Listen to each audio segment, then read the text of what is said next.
Stuffs friends.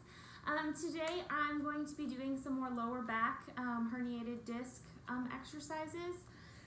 I'm going to do them on the floor on a mat.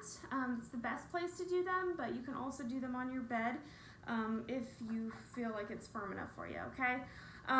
So the first one we're going to do is called Bird Dog, and it's going to be on all fours.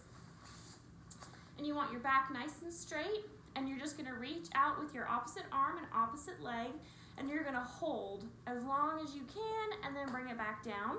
Okay, so opposite arm, opposite leg, core is engaged, back is flat, hips are flat, and back down, and you're just going to alternate and back down. Okay, so when you're doing these, you want your leg to be straight but not up above. Not up above you, but in line with you, okay? So everything is nice and straight, reaching straight out, holding, and bringing it back down, okay? Holding, and bringing it back down, okay? And I would suggest doing at least 10 on each side, okay? And then the longer you hold out in that straight position, the better, alrighty? Okay, the next one is called cat-cow, and it's also on all fours. This is like a yoga move, I believe. So cat is, of course, with your back up like this, like you're a hissing cat, okay?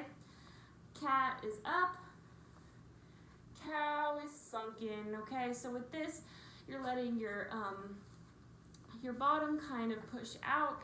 You're bringing your belly button down to the ground, okay? And you're rolling your shoulders back and up, okay? Pushing down, and then you'll switch back to cat, okay? So this is stretching out your spine, okay? And you'll feel it.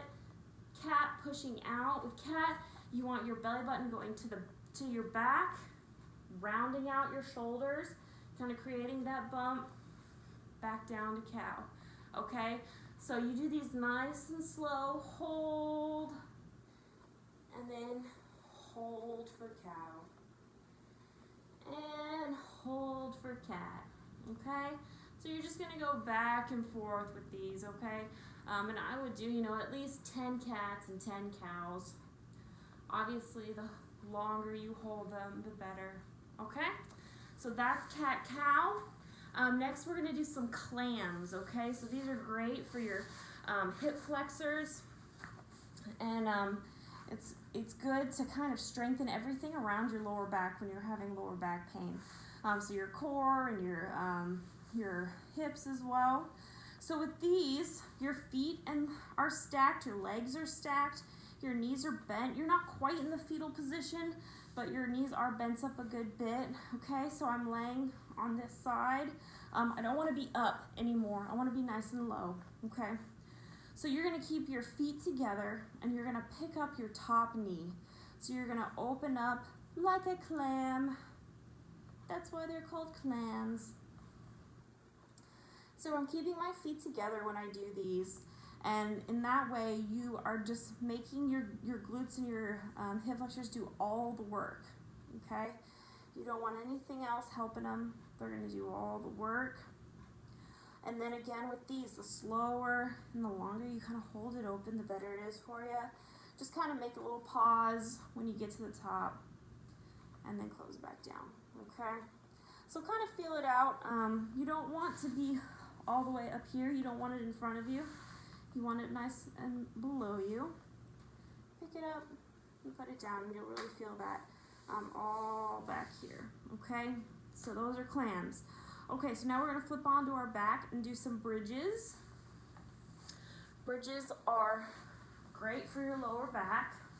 Okay, so your feet are planted on the ground, and you're just going to take your bottom and you're going to lift it all the way up so that you're kind of flat, and lower it back down nice and slowly. Try not to just drop it, okay? We don't want to make any injuries worse. Everything is better slow and controlled.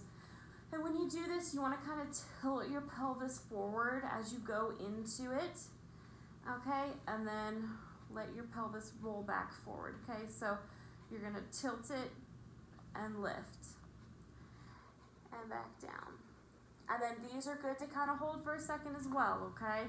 So we're gonna tilt, lift, hold, and back down, and tilt, lift, hold, and back down, okay? These are really good for your lower back, and back down, okay? So then the last thing, when you have lower back pain, is you wanna make sure your core is as strong as possible, okay? Your core is what's helping your back. It's taking the work away from your back, having to do some work, you know, anytime you lift something up. So anytime anyone's having back problems, I always tell them do core exercises, okay? So a good crunch for someone who's just kind of starting out, because everyone wants to put their hands behind their head when they do a crunch, and that's great, but you tend to help yourself when you do that as well. And you kind of cheat yourself a little bit. So I suggest just doing some knee touches, okay? So your arms are straight out in front of you and you're just reaching for the tops of your knees and you're like pulling yourself up with your core, touching your knees and going back down, okay? Pull up, knee touch, and down. And I like to just keep my arms out in front of me.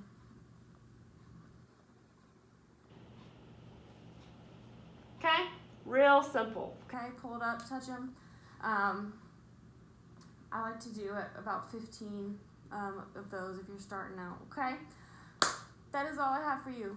Thank you, everyone.